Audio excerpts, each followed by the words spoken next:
Now I can go on forever and ever and ever with The Flash. I've said this before, it's one of my favourite TV series working today.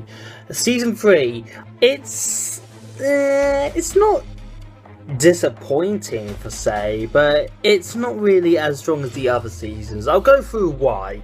So if you guys know, if you saw my Flash season 2 of Shut Up and Talk About the Season, then you would know that I was really looking forward to seeing Flashpoint, and for the most part it was pretty good. The only disappointing thing was that you only saw it for one episode, which was a really big cop-out, in my opinion. I thought it was a really big cop-out that you only really saw Flashpoint for only one episode. For the other, but you do see that, you know, through the events of Flashpoint, that not everything's changed. You see that there's another CSI in Julian Albert, who's played by Draco Malfoy, and the actor's just pretty much just playing Draco Malfoy again, because, you know, that's all he's pretty much playing. I mean, he's a better version of Draco Malfoy. He's not really as a dick as Draco Malfoy. He does get better as the seasons go on, but, you know, it's still pretty much just him playing Draco Malfoy.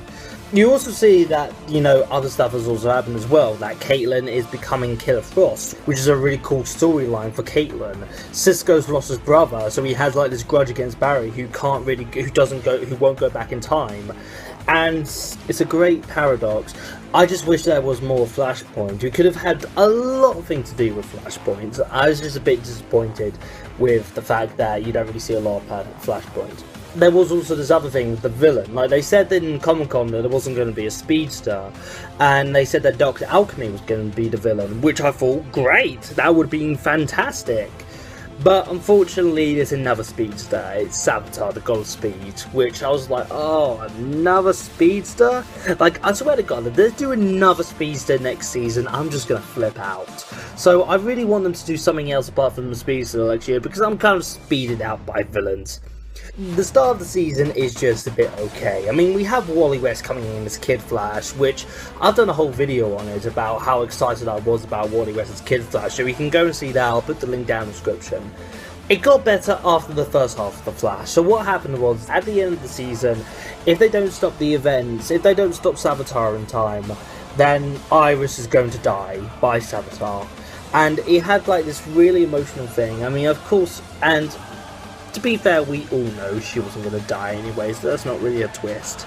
But what was really cool about this half of the season is that you see them trying to like stop time. You see them trying to try to rewrite history to actually stop this event from happening. So Kid Flash is trying to be the hero. You see Barry trying to do this. These guys doing this. They're trying to stop this, and it's really interesting.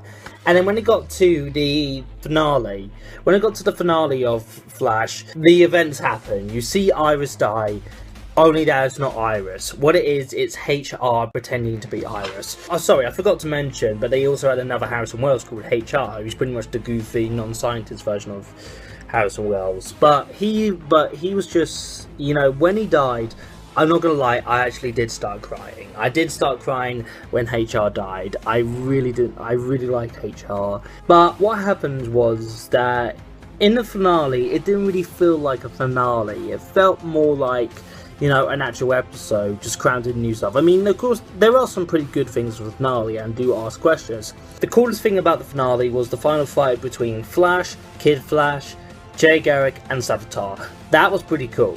And also there was also another bit in the finale as well, which was also pretty cool, which was the ending. What happened was that because Jay Garrick has escaped the Speed Force prison, apparently Barry now has to be in the Speed Force prison. And that just answered a lot of questions. How is Barry going to get out? Is he going to come back? Is Wally West now the Flash? I don't have the answers. We're going to have to wait for Season 4, so next time I will see you for Arrow Season 5.